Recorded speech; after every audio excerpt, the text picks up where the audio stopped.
গত 15 বছরে সকল নিয়োগ প্রক্রিয়ার স্বচ্ছ তদন্ত ও প্রতিবেদন প্রকাশ, 90 কার্যদিবসের মধ্যে শ্বেতপত্র উপস্থাপন, ফেসিবাদ কায়েমের লক্ষ্যে স্বৈরাচার ও তাদের দোসরদের বিভিন্নভাবে বিশ্ববিদ্যালয়ে নিয়োগ দেওয়া হয়েছে বিগত 15 বছরে। তাই সে সময় থেকে সকল নিয়োগের স্বচ্ছতা ও জবাবদিহিতা নিশ্চিত করতে একটি উচ্চতর তদন্ত কমিটি গঠন করে আগামী 90 কার্যদিবসের মধ্যে পূর্ণাঙ্গ প্রতিবেদন প্রকাশের দাবি জানানো হচ্ছে।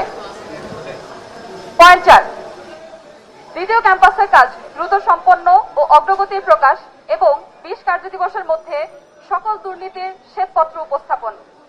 5ই আগস্টের পর শিক্ষার্থীদের মূল দাবি ও সেই লক্ষ্যে কার্যক্রম সহ 2 দফা আন্দোলনের পরেও দ্বিতীয় ক্যাম্পাসের নির্মাণ কাজের অগ্রগতি এখনো দৃশ্যমান না।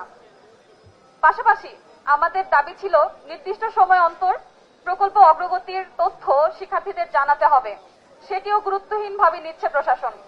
দ্রুত সেনাবাহিনীর তত্ত্বাবধানে প্রকল্পের কাজ শুরু ও সম্পন্ন করতে হবে এবং প্রতিনিয়ত দৃশ্যমান কার্যক্রমের অগ্রগতি প্রকাশ করতে হবে। এছাড়াও দ্বিতীয় ক্যাম্পাসের জমি অধিগ্রহণ সহ সকল ধাপের দুর্নীতির বিরুদ্ধে শ্বেতপত্র প্রকাশ করতে হবে, যা আমাদের দাবি ইতিপূর্বেই জানানো হয়েছে। আগামী 20 কার্যদিবসের মধ্যে এটি সম্পন্ন করা আবশ্যক। পয়েন্ট 5, শিক্ষার্থীদের আবাসন সংকট নিরসন, 15 দিনের মধ্যে হলদয় নির্মাণের কাজ আরম্ভকরণ। বিশ্ববিদ্যালয়ের শিক্ষার্থীদের দীর্ঘদিনের আবাসন সংকট নিরসনে বাণীভবন হল এবং হাবিবুর রহমান হল নির্মাণের অনুমতি পাওয়ার পরেও নানা কারণ দেখিয়ে এটি বিলম্বিত করা হচ্ছে, যা স্পষ্টতই প্রশাসনের অনাগ্রহের প্রতিফলন। এ ব্যাপারে শিক্ষার্থীদের অবস্থান অনড়। হল দুটি নির্মাণ কাজ আগামী 15 দিনের মধ্যে শুরু করতে হবে। এর পাশাপাশি শিক্ষার্থীদের জন্য অস্থায়ী আবাসনের দ্রুত ব্যবস্থা গ্রহণ করতে হবে ও স্বচ্ছ প্রক্রিয়ায় সিট বন্টনের জোর দাবি জানানো হচ্ছে। পয়েন্ট 6, আবাসন বৃত্তি প্রদান ও আনুপাতিক বাজেট বরাদ্দকরণ।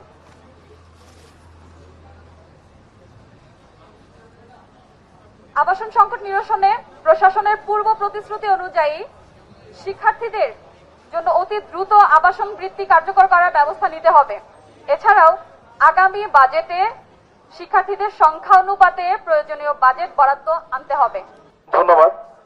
আপনারা জেনে থাকবে জগন্নাথ বিশ্ববিদ্যালয় ইতিহাসে এখন পর্যন্ত মাত্র একবার সমাবর্তন অনুষ্ঠিত হয়েছে এবং সমাবর্তন অনুষ্ঠিত হওয়ার পরেও অনেকগুলো ব্যাচ কিন্তু পাস করে চলে গেছে, পাস আউট হয়ে গেছে এবং তারা কিন্তু এখন পর্যন্ত কোনো সমাবর্তন পায়নি।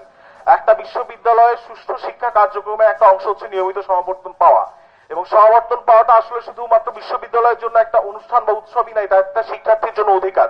এটা তার শিক্ষা জীবনের একটা অন্যতম গুরুত্বপূর্ণ পার্ট এবং সমাবর্তন পাওয়াটা শিক্ষা জীবনের অন্যতম একটা পূর্ণতার জায়গা। এবং এই কারণে আমরা দাবি করছি যে চলতি শিক্ষাবর্ষে অবশ্যই পূর্ণাঙ্গ সমাবর্তন আয়োজন নিশ্চিত করতে হবে। এটা শিক্ষার্থীদের অন্যতম মৌলিক দাবিগুলো একটি। এবং 8 নম্বর দাবি যেটা আমাদের পয়েন্ট 8, এবং এটা আমরা মনে করি এই মুহূর্তে শিক্ষাঙ্গনে সুস্থ শিক্ষার ধারা, ছাত্রদের ন্যায্য অধিকার এবং ছাত্রদের যে কথা এবং ছাত্রদের যে ভয়েস, এইটাকে আনুষ্ঠানিকভাবে প্রশাসন পর্যন্ত নেওয়ার সবচেয়ে বেস্ট উপায় যেটা, সেটা হচ্ছে আমাদের জকসু অর্থাৎ ছাত্র সংসদ। আমাদের 8 নম্বর দাবিটা হচ্ছে 3 কার্যদিবসের মধ্যে জকসুর নীতিমালা ও নির্বাচনী রোডম্যাপ প্রকাশ। বিশ্ববিদ্যালয়ের একমাত্র গণতান্ত্রিক প্ল্যাটফর্ম জকসুর নীতিমালা প্রণয়ন এবং নির্বাচন সংক্রান্ত রূপরেখা নির্ধারণ করে আগামী রবিবারের মধ্যে জকসুর খসড়া সাধারণ শিক্ষার্থীদের উদ্দেশ্যে প্রকাশ করতে হবে এবং তা আগামী 3 কার্যদিবসের মধ্যে অনুমোদনের জন্য প্রেরণ করতে হবে। উল্লেখিত থাকে যে সকল দাবির বাস্তবায়ন না হলে আমরা বৃহত্তর ছাত্র সমাজের পক্ষ থেকে পরবর্তী কর্মসূচি ঘোষণা করতে বাধ্য হব। প্রশাসনের প্রতি আমাদের আহ্বান, দায়িত্বশীলতা ও শিক্ষার্থী স্বার্থের প্রতি শ্রদ্ধা প্রদর্শন করে দ্রুততম সময়ের মধ্যে দাবিসমূহ বাস্তবায়ন করুক। অবসান হোক লাল ফিতার দৌরত্ব, জয় হোক শিক্ষার্থীদের, পরাজয় হোক বৈষম্যের।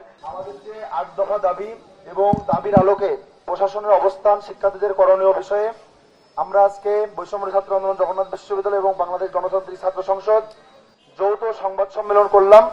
এই সংবাদ সম্মেলনের আলোকে আমরা যে আলটিমেটামগুলো দিয়েছি, এই আলটিমেটামগুলো পূরণ না হলে এবং আমাদের দাবি মেনে না নিলে আমরা বিশ্ববিদ্যালয় প্রয়োজনে বিশ্ববিদ্যালয় প্রশাসনের বিরুদ্ধে আমরা আন্দোলনে নামব এবং দাবি আদায়ে যা যা করা যায় শিক্ষার্থীদের সাথে নিয়ে আমরা সেটা করব। আগামী 3 দিনের জকসু নিয়ে আমরা বারবার সময় দিয়েছি, এই সময় আমরা আর দিতে চাই না।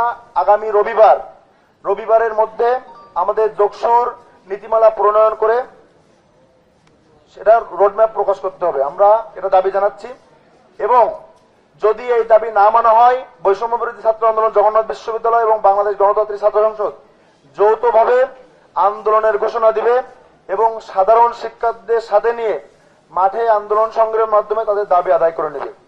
আমি বৈষম্য বিরোধী ছাত্র আন্দোলন জগন্নাথ বিশ্ববিদ্যালয়ের আহ্বায়ক হিসেবে বৈষম্য বিরোধী ছাত্র আন্দোলনের পক্ষ থেকে একটি কর্মসূচি ঘোষণা করছি। বাংলাদেশ গণতান্ত্রিক ছাত্র সংসদ তারা পৃথকভাবে সিদ্ধান্ত নেবে, এটা শুধুমাত্র বৈষম্য ছাত্র আন্দোলনের কর্মসূচি। আমরা আগামী সোমবার জগন্নাথ বিশ্ববিদ্যালয়ের আমরা অস্থায়ী আবাসন, ফ্যাসিস, শিক্ষক, শিক্ষার্থী, কর্মকর্তা, কর্মচারীদের দ্রুত বিচার সম্পন্নকরণ এবং জগন্নাথ বিশ্ববিদ্যালয় কেন্দ্রীয় ছাত্র সংসদ যোগসু নির্বাচনের দাবিতে আমরা দেওয়াল লিখন এবং পোস্টারিং করব। আপনারা আপনাদের প্রশ্ন থাকলে প্রশ্ন করতে পারেন, প্রশ্নের জবাব দিবেন কিশোর সাম্য এবং নরসিংহ জয়াপুর।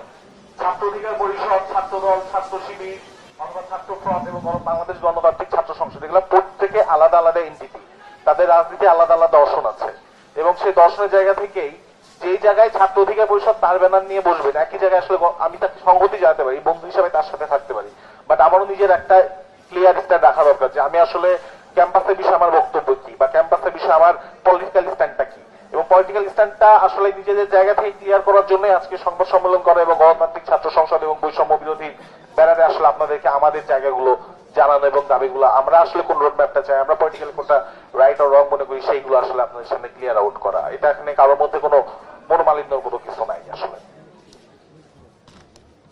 আপনারা যে প্রশ্নটা করেছেন অবশ্যই আপনারা দেখছেন যে পৃথকভাবে তাদের ছাত্র সংগঠনগুলো সংবাদ সম্মেলন করছে, এগুলো এক একজনের রাজনৈতিক এজেন্ডা এক এক রকম, তারা করতে পারে, কিন্তু বৃহত্তর স্বার্থে যদি ঐক্যবদ্ধ আন্দোলনের প্রয়োজন হয় আমরা অবশ্যই ঐক্যবদ্ধ হব।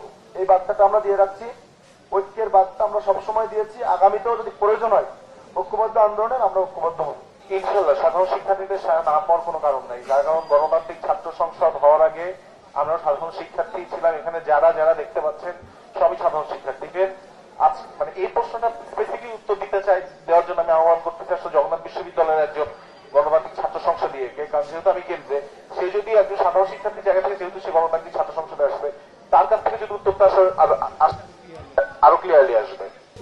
প্রশ্নটির জন্য ধন্যবাদ, কারণ সমসাময়িক সময়ে এটি অত্যন্ত গুরুত্বপূর্ণ একটি কনসার্ন। আমরাও সেটা লক্ষ্য করছি।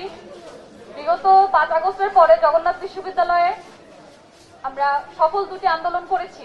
সফল এজন্য বলবো, হতাশার জায়গাটা হচ্ছে জগন্নাথ বিশ্ববিদ্যালয়ে এখন পর্যন্ত শিক্ষার্থীরা আন্দোলন সংগ্রাম ছাড়া কখনোই কোনো কিছু আদায় করতে পারেনি। শিক্ষার্থীদের মধ্যে সচেতনতা জাগ্রত করার জন্য আন্দোলন প্রয়োজন। আমার এখানে আরো আক্ষেপের জায়গা হচ্ছে, আমার জগন্নাথ বিশ্ববিদ্যালয়ের সাধারণ শিক্ষার্থী ভাই বোন সবাইকে আমি এটাই বলবো যে আন্দোলন এবং যে কোনো আন্দোলন সংগ্রামে যখন আমরা একাত্মতা পোষণ করি, অবশ্যই কেন করছি, কেউ কি আমাদেরকে দিয়ে তাদের কোনো এজেন্ডা সলভ করছে কিনা, শিক্ষার্থী হিসেবে, সচেতন শিক্ষার্থী হিসেবে এটা প্রত্যেকটা বিশ্ববিদ্যালয় পড়ুয়া শিক্ষার্থীর দায়িত্ব। এটা যদি না থাকে তাহলে প্রত্যেকবার কি হবে, আমরা হচ্ছে রাজনৈতিক এজেন্ডার বলি হব। তো সাধারণ শিক্ষার্থী, আমি নিজেও বিশ্বাস করি বর্তমান সময়ে শিক্ষার্থীরা অত্যন্ত রাজনৈতিকভাবে সচেতন। সেই জায়গা থেকে আমি সবার প্রতি একটাই প্রত্যাশা রাখবো যে আন্দোলন কেন করছি, কিসের জন্য করছি, আমার কি দাবি, সেটার জন্য নিজে সচেতন হয়ে তারপরে যেন আন্দোলনে আসি এবং বারবার যেন আমরা কারো আন্দোলনের বা কোনো রাজনৈতিক এজেন্ডার বলি না হই, সেটার জন্য অবশ্যই সচেতনতা দরকার। এবং কাজগুলো আমার বিশ্ববিদ্যালয়ের অগ্রগতির কাজ, আমি একজন শিক্ষার্থী হিসেবে আমি সেই আপডেটটা নিতে যাব। আমি কোনো রাজনৈতিক নেতা অমুক তমুক কারো মুখ চেয়ে আমি বসে থাকবো না, আমি নিজে সচেতন হব। তো এটাই হচ্ছে আমার মেসেজ, যাতে কেউ বিভ্রান্ত না হয় এবং কারো দ্বারা এজেন্ডার বাস্তবায়নের শিকার না হয়। ধন্যবাদ।